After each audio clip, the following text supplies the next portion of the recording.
Afternoon, good evening, this is Ravin watching मर्जारी stadium. दोस्तों, discuss करेंगे दो इंपॉर्टेंट टॉपिक। सबसे पहले हम लोग बात करेंगे कि माध्यमिक आचार रिलेटेड जेएसएससी ने थोड़ी देर पहले ही एक इंपॉर्टेंट नोटिस जारी किया है। इसके बारे में आज हम लोग डिस्कस करेंगे। मॉर्निंग में जेटेट रिलेटेड एक अपडेट आया हुआ है झारखंड एकेडमिक काउंसिल के द्वारा। ये है आज का डेट, जो कि आप देख सकते हो कि 18 तारीख। इस एग्जाम यानी कि जेटेट एग्जाम कब तक हो सकता है, इसका फिर से नोटिफिकेशन कब तक आ सकता है, इसका प्रेजेंट सिनेरियो क्या है, इसके ऊपर में हम लोग डिस्कस करेंगे। और ये वाला टॉपिक कि अचानक इसका डेट एक्सटेंड क्यों हुआ, इसके बारे में भी हम लोग डिस्कस करेंगे। लेकिन ये दोनों टॉपिक डिस्कस करने से पहले एक छोटा सा अपडेट है आप लोगों के लिए कि अगर आप फर्स्ट टाइम मेरे चैनल पे विजिट किए हैं तो इस चैनल को जरूर सब्सक्राइब कर लीजिए, क्योंकि जेटेट का लाइव क्लासेस ऑलरेडी स्टार्ट हो चुका है। सौरभ सर के द्वारा कल कल भी क्लासेस लिया गया है, आज भी सेम टाइम में क्लासेस होगा। ऑलरेडी 36 लाइव क्लासेस हम लोग ले चुके हैं। और माध्यमिक आचार का अगर हम लोग बात करें तो बंगाली का सिलेबस ऑलरेडी हम लोग डाल चुके हैं।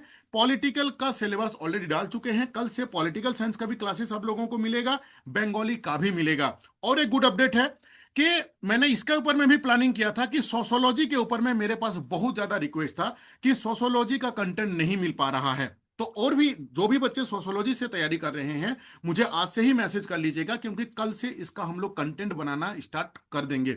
हालांकि बंगाली का भी कल से स्टार्ट हो रहा है, सोशोलॉजी का भी कल से पेड नोट्स ग्रुप में कल से नोट्स मिलना स्टार्ट होगा। अच्छा, पॉइंट नंबर 2, पॉलिटिकल साइंस के लिए ऑलरेडी हम लोग स्टार्ट कर चुके हैं। एक टॉपिक देने के बाद थोड़ा सा मतलब यही माध्यमिक आचार रिलेटेड कुछ कुछ काम पे हम लोग बिजी थे।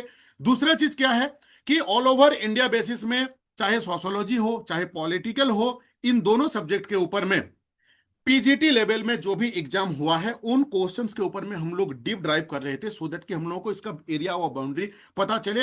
अकॉर्डिंगली दैट हम लोग कंटेंट को क्रिएट कर रहे हैं। और एक अपडेट है, पूरा झारखंड में पूरा झारखंड में 2000 3000 5000 का नीचे कहीं पे भी नोट्स अवेलेबल नहीं है। इसीलिए हम लोग भी डिसाइड किए हैं कि इसका फॉर्म फिल स्टार्ट होने के बाद ये जो फी आप देख रहे हो 600 रुपीज, इसको हम लोग 1000 करने वाले हैं। इसीलिए जो भी बच्चे, देखो, नोटिफिकेशन आ चुका है माध्यमिक आचार का। अच्छा, अभी आप बोल रहे हो कि इसका एग्जाम होगा कि नहीं। दोस्त, ये हाईकोर्ट का प्रेशर से आया हुआ है, सो 3 मंथ्स के अंदर पे इसका एग्जाम होना मैंडेटरी है। इसीलिए अकॉर्डिंगली दैट आप अपना तैयारी स्टार्ट करो। मेरा फी जिस दिन से फॉर्म फिलअप स्टार्ट होगा ये 1000 हो जाएगा। अगर अभी तक आप पॉलिटिकल साइंस का नोट्स नहीं लिए हो, पेपर 1 एंड पेपर 2 दोनों का मिला के मेरा फी है 600 रुपीज। सोशोलॉजी का पेपर 1 एंड पेपर 2 दोनों का मिला के फी है 600 रुपीज। बंगाली का पेपर 1 एंड पेपर 2 दोनों मिला के है 600 रुपीज। हम लोग यही 3 सब्जेक्ट के ऊपर में काम करेंगे। नोट्स का अगर हम आपको क्वालिटी दिखाएं, देखो, टॉपिक का नाम रहेगा, साफ टॉपिक रहेगा एंड पूरा कंसेप्ट रहेगा इसमें। ये आपका पूरा कंसेप्ट को क्लियर करने के लिए ये सफिशियंट है। जो डेटा होना चाहिए ऑलरेडी डिफरेंट एग्जाम पे, पीजीटी लेवल पे, पॉलिटिकल साइंस हो चाहे आपका सोशोलॉजी हो, उसको ध्यान पे रखते हुए इसको हम लोग बना रहे हैं। इसीलिए थोड़ा सा स्लो प्रोसेस पे हैं, ठीक है। बट 1-2 दिन के अंदर पे ये मोशन स्टार्ट हो जाएगा एंड आने वाले 10 से 12 दिन के अंदर में, मैक्स टू मैक्स 15 दिन हम लोग जा सकते हैं, आपको कंप्लीटली सिलेबस का नोट्स मिल जाएगा, ठीक है। अच्छा, पहले आपका कंसेप्ट क्लियर होगा।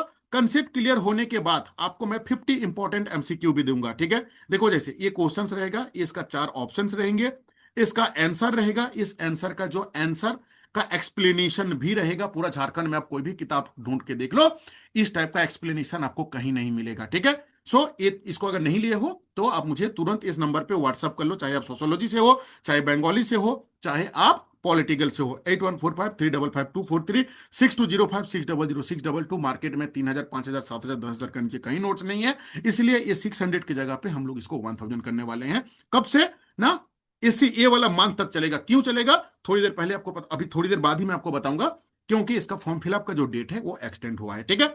देखिए, अब से डिस्कस कर लेते हैं थोड़ा सा अपडेट को लेके।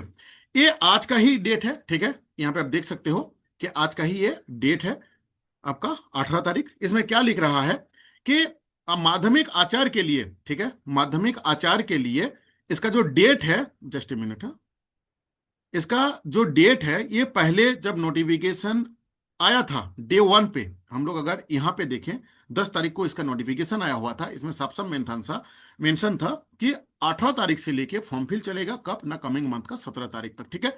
इसी पे मॉडिफिकेशन हुआ है। अब इसका एग्जैक्ट क्या रीजन है ये बोलना मुश्किल है, यहाँ पे लेकिन लिखा हुआ है कि किस तकनीकी कारण के लिए, यानी कि कुछ टेक्निकल इशू के चलते इसको डेट को एक्सटेंड किया गया है। अब ये फॉर्म फिल कब से स्टार्ट होगा ना, 27/6/2025 से लेके चलेगा 27/7/2025।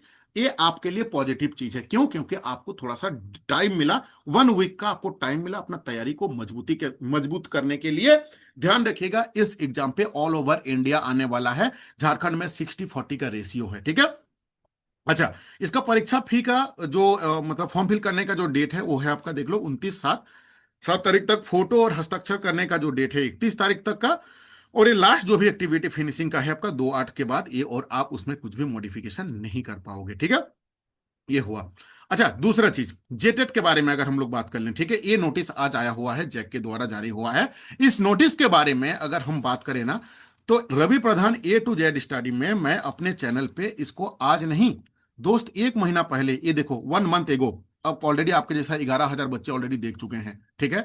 यहां पे मैंने लिखा हूं, क्या थंबनेल पढ़ो मेरा, क्या लिखा हुआ है, झारखंड शिक्षक पात्रता परीक्षा का विज्ञापन हुआ रद्द। क्यों रद्द हुआ? अगर वीडियो आप नहीं देखे हो तो जाके देख लेना। मैं 1 मंथ पहले ही आपको इसका अपडेट दे चुका था कि दोस्त इसका नोटिफिकेशन जो है वो कैंसिल हो जाएगा। अच्छा, क्यों कैंसिल होगा? वेरी रिसेंटली अगर आप सहायक आचार्य 26,001 का अगर आप सिचुएशन देखोगे, ये सिचुएशन जो आज बना हुआ है, C TET and J TET का जो मतलब जो फाइट चल रहा है, सुप्रीम कोर्ट ने क्या आदेश दिए कि मतलब नोटिफिकेशन आने के बाद आप उसको चेंज नहीं कर सकते हो। इसी को ध्यान पे रखते हुए इसका नोटिफिकेशन एक बार आ गया है। नोटिफिकेशन के बाद में अगर ये फिर से इसका चेंजिंग होगा, यानी कि मान लो फॉर्म फिल ऑलरेडी हो चुका है, ठीक है, और फिर से, अच्छा, इसमें क्या चेंजिंग हो रहा है इसके बारे में बोलने की जरूरत नहीं है, क्योंकि इसमें मल्टीपल चैलेंजेस था उस नोटिफिकेशन पे। उसमें आपका सिलेबस का था, काट सेक्शन वाइज काटअप का था। इन चीजों को बीच में एक बार नोटिफिकेशन आउट ऑलरेडी हो चुका था 1 साल पहले ही, लेकिन जो इश्यूज थे उनको सॉर्ट आउट ऑलरेडी हो चुका है। सारे जिले के जो पदाधिकारी हैं शिक्षा विभाग के, उनको भेजा गया है। उनका फीडबैक के बाद ये क्या होगा, फाइनल एक कंक्लूजन हो जाएगा। हाँ, अभी वेरी रिसेंटली क्या हुआ है ना, वहां पे कुछ कुछ डिस्ट्रिक्ट में जो भाषा बोला जाता है उसका ऐड नहीं किया गया है। अब वो उसको लेके, इसीलिए मैं हमेशा बोलता हूं ना कि कुछ भी इशू आते हैं, आपका एमएलए साहब को आप ज्ञापन जरूर दीजिए। अगर ज्ञापन दीजिएगा तो डेफिनेटली वो आगे होगा। हालांकि हम लोग शिक्षा विभाग में फिर बहुत जल्द जाने वाले हैं, शिक्षा मंत्री साहब के पास में भी ग्रेजुएट वाला टॉपिक में बात करने के लिए। एक्शन जो लेंगे वो तो सर लेंगे, ठीक है, लेकिन जो मेरा मतलब रेस्पॉन्सिबिलिटी बनता है इतना स्टूडेंट्स के लिए, वो हम जरूर करेंगे। अच्छा, दूसरा चीज, ये इसीलिए चेंज हो रहा है क्योंकि अगर ये चेंज नहीं होता तो आने वाले दिन पे फिर से ये कोर्ट में जाता कि भाई एक बार नोटिफिकेशन आया, फिर ये क्या हुआ आपका, फिर ये बीच में कैसे परिवर्तन हुआ। इसी को ध्यान पे रखते हुए राज्य सरकार ने जब सिलेबस का परिवर्तन किया, जब सेक्शन वाइज काटअप को हटाया, तब उसको क्या हुआ, अब ये नियम बनने के बाद कैबिनेट में पास होगा, कैबिनेट के बाद वो फिर लेटर जाएगा आपका जैक ऑफिस में, और जैक ऑफिस फिर से नोटिस इसका निकालेगा। उससे क्या होगा कि फ्रेश नोटिफिकेशन के आधार पे आपका एग्जाम होगा कि आने वाले दिन पे कोर्ट ना हो। अगर ये कैंसिल नहीं होता, बिना कैंसिल का ही जो नोटिफिकेशन निकला हुआ था उसी पे अगर ये एग्जाम हो जाता, फिर कल की तारीख में चैलेंज हो जाता कि साहब आप झारखंड में सहायक आचार्य में देते हो कि बीच में परिवर्तन नहीं हो सकता है, इसमें परिवर्तन होकर एग्जाम हो रहा है। इसी को ध्यान पे रखते हुए ये कैंसिल हुआ है, और ये चीज सारा पुराना अपडेट है। ये ऑलरेडी मैंने 1 महीना पहले ही इसके बारे में बोल चुका हूं। हालांकि ये वाला माध्यमिक आचार्य का मुझे वीडियो बनाना था बोल के इसके बारे में हम डिस्कस किए, नहीं तो हम वीडियो भी इसका नहीं बनाते, क्योंकि ऑलरेडी 1 महीना पहले हम ये सारा चीज जो है ये पुराना कहानी हम बोल चुके हैं, ठीक है। अच्छा, जेटेट के बारे में अगर हम बात करें, जेटेट में अभी भी अगर आप इसको नेग्लेक्ट कर रहे हो कि ये मतलब आराम से निकलने वाला एग्जाम है, तो गलतफहमी में हो। क्यों? क्योंकि सीटेट का इक्विवेलेंट एग्जाम है। एक बार गूगल करके देख लो, आपका भाई बहन लोगों को पता करके पूछ लो, अगर आप सीटेट पास नहीं हो तो 10% रिजल्ट होता है सीटेट में। और अगर आप एक बार इस बार अगर आप पास नहीं हो पाए तो फिर से आने वाले 10 साल के बाद आप परीक्षा दोगे। ये चीज आप जानते हो, मुझे बोलने की जरूरत नहीं है। इसलिए बिल्कुल भी नेग्लेक्ट ना करते हुए, कोई भी एग्जाम को हल्के पे ना लेते हुए, क्योंकि एकेडमिक एग्जाम नहीं है ये, आपका आईए बीए एमए आईएससी बीएससी का एग्जाम नहीं है कि आप लास्ट 10 साल का प्रीवियस ईयर क्वेश्चन पेपर पढ़ के 5 डिवीजन ले आओगे। ये आपका कॉम्पिटिटिव का एग्जाम है जिसका कोई रेडियस नहीं रहता है, कोई बाउंड्री नहीं रहता है। इसीलिए मैं रिक्वेस्ट कर रहा हूं, मैं ये नहीं बोल रहा हूं कि मेरे से ही नोट्स लो यार। अगर आप एनसीईआरटी को अच्छे से पढ़ोगे ना तो दुनिया में कोई नोट्स नहीं चाहिए। लेकिन उन बच्चे के लिए जिनके पास में समय नहीं है, जिनके पास में क्लास 6, 7, 8, 9, 10, 11, 12 का एनसीईआरटी बुक पढ़ने का समय नहीं है, उन बच्चे के लिए है रवि प्रधान एक मिनिमम फी में हम लोग जेटेट का तैयारी, हजारों बच्चे एक दो बच्चे नहीं, हजारों बच्चे हम लोगों के साथ लेके तैयारी कर रहे हैं। इस वाला नोट्स को लेके आप अपना तैयारी स्टार्ट कर दो। अगर ऐसा नहीं कि यही वाला लो, अगर चाहते हो तो ले सकते हो, तो कहीं से भी तैयारी करो, लेकिन जी जान लगा के तैयारी करो कि इस बार ये वाला एग्जाम आपका मिस ना हो जाए। ठीक है, देखो इसमें हम आपको साइंस में फिजिक्स, केमिस्ट्री, बायोलॉजी, साथ में मैथ का pedagogy only, and physics, chemistry, biology का जो मैथमेटिक्स का, यानी कि मैथमेटिक्स का ओनली मिलेगा पेडागोजी, क्योंकि मैथ्स का न्यूमेरिक का कोई नोट्स होता नहीं है। साथ में फिजिक्स, केमिस्ट्री, बायोलॉजी का अगर हम बात करें तो आपको कंटेंट भी मिलेगा एंड पेडागोजी भी मिलेगा। ठीक है, हिंदी, इंग्लिश, सीडीपी का अगर हम बात करें तो कंटेंट भी आपको मिलेगा, आपको पेडागोजी का भी मिलेगा। ठीक है, फी कितना है ना, 400 रुपया। ध्यान रखिएगा, रीजनल लैंग्वेज का हम नहीं कराते हैं। क्यों नहीं कराते हैं? क्योंकि 15 को लैंग्वेज रहता है, 15 में से किसी का बांग्ला, किसी का उड़िया, किसी का संताली, किसी का हो, किसी का मुंडारी, पॉसिबल नहीं है इतना नोट बनाने के लिए। दूसरा चीज, जो नया सिलेबस जारी हुआ है इसमें रीजनल लैंग्वेज का नोट नहीं दिया गया है। सो क्या करोगे आप न, रीजनल लैंग्वेज पे आपका जो ग्रामर वाला पार्ट है उसको आप ध्यान दो, आंसिन पैसेज है उसको आप ध्यान दो, इसी में पास हो जाओगे। आने वाले दिन पे जब ओरिजिनल सिलेबस आ जाएगा उसके ऊपर में बहुत ज्यादा मेहनत करने का जरूरत नहीं पड़ेगा। ठीक है, एसएसटी का अगर हम बात करें तो हिस्ट्री, ज्योग्राफी, पॉलिटी, इकोनॉमिक्स के साथ साथ आपको हिंदी, इंग्लिश, सीडीपी का नोट्स मिलेगा, कंटेंट मिलेगा, पेडागोजी का मिलेगा, आपको टॉपिक वाइज नोट्स मिलेगा, टॉपिक वाइज एमसीक्यू मिलेगा, हर एक एमसीक्यू का आंसर विद एक्सप्लेनेशन मिलेगा। उसमें भी थोड़ा समय स्लो हो, बट आने वाले एक दो दिन के अंदर पे आपको रफ्तार देखने को मिलेगा नोट्स वाला ग्रुप में। पैसेंस लगा के बने रहिए। जो भी बच्चे पेमेंट किए हैं, कुछ कुछ को मैं रिप्लाई नहीं कर पाया हूं, बिल्कुल निश्चिंत रहिए आप, भरोसा रहिए रवि प्रधान के ऊपर में। जो चीज हम बोलते हैं वो चीज हम अब करते हैं। हो सकता है कि मिनिमम फी लेते हैं, लेकिन आप इन कंटेंट को आप कितना भी बड़े से बड़े कोचिंग के साथ, आप जहां पे 5,000 10,000 रुपया पे करते हैं उसके साथ आप कंपेयर कर सकते हैं, आपको कोई भी डिफरेंस नहीं मिलेगा। क्वालिटी पे, क्वांटिटी पे हम लोग बिल्कुल भी कॉम्प्रोमाइज नहीं करते हैं। मिनिमम फी इसलिए लेते हैं क्योंकि नौकरी का कोई ठीक ठिकाना है नहीं। हम आपसे इतना ही फी लेते हैं कि कल के तारीख में भगवान ना करेगा आपका नौकरी ना हो, लेकिन 100% बच्चा का तो नौकरी नहीं हो पाएगा, लेकिन अगर किसी का नौकरी नहीं होगा तो एटलीस्ट उसका दिल से ना बददुआ नहीं निकलेगा कि हाँ भाई हम इतना अमाउंट पैसा पे किए और मेरा नौकरी नहीं हुआ। आपसे इतना ही पैसा लिया जाता है कि मुझे अपना टीचर्स को, हम लोग जो टीचर्स को रखते हैं, मान लीजिए कि बंगाली टीचर हो, पॉलिटिकल टीचर्स हो, सीडीपी का टीचर्स हो, एसएसटी का टीचर्स हो, उनको पेमेंट देना पड़ता है दोस्त। हर एक वीडियो के अगेंस्ट पे उनको पैसा पे करना पड़ता है। हम जो नोट्स हम लोग बनाते हैं इतना, उसके लिए टीचर्स रखना पड़ता है।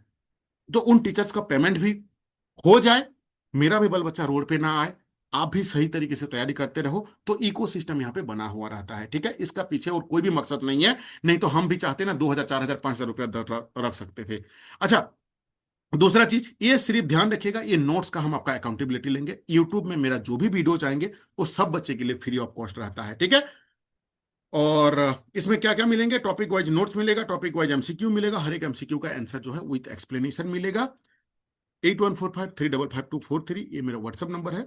6205600622 ये भी व्हाट्सअप नंबर है, इस पे मैसेज कर लेना। अच्छा, जेटेट का नोटिफिकेशन फिर से कब तक आ सकता है, ये जो क्वेश्चन है इसका क्लियरिटी ले लो। देखो, कमिंग मंथ में इसका नोटिफिकेशन आने का जो चांसेस है वो बहुत ज्यादा हाई है। ठीक है, क्यों? क्योंकि आज हो रहा है 18 तारीख, इसी मंथ का एंड तक अगर कैबिनेट से इसको सिर्फ अप्रूवल मिल गया। अच्छा, कैबिनेट में अप्रूवल मिलने के लिए अभी तक कितना क्या जर्नी इसको मतलब ट्रैवल करना होगा ना। ये जो शिक्षा विभाग जो सात मतलब हर एक जिला को जो दिया गया है, उन जिला से जैसे ही शिक्षा विभाग से रेस्पॉन्स मिल जाता है, उसके बाद जो भी कंक्लूजन पॉइंट होगा, आपका सिलेबस में कोई परिवर्तन नहीं होगा। जो सिलेबस है वो फिक्स्ड है, अकॉर्डिंगली दैट आप अपना तैयारी स्टार्ट करो।